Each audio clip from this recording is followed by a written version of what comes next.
আসসালামু আলাইকুম, সবাইকে স্বাগত জানাচ্ছি দেশ আমার টিভির সংবাদে। সঙ্গে আছি আমি ফারিয়া আহমেদ।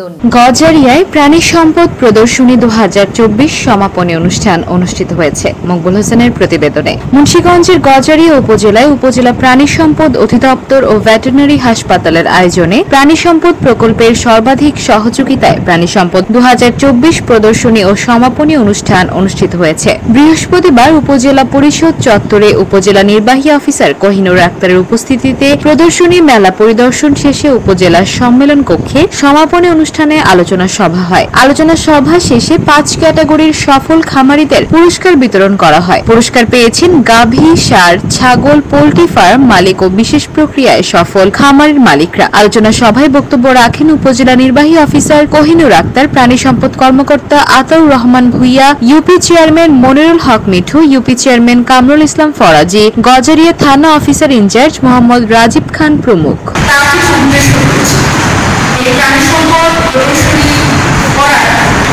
মেইন উদ্দেশ্য হচ্ছে প্রাণী সম্পদের উৎপাদন বৃদ্ধি করা। সেই উৎপাদন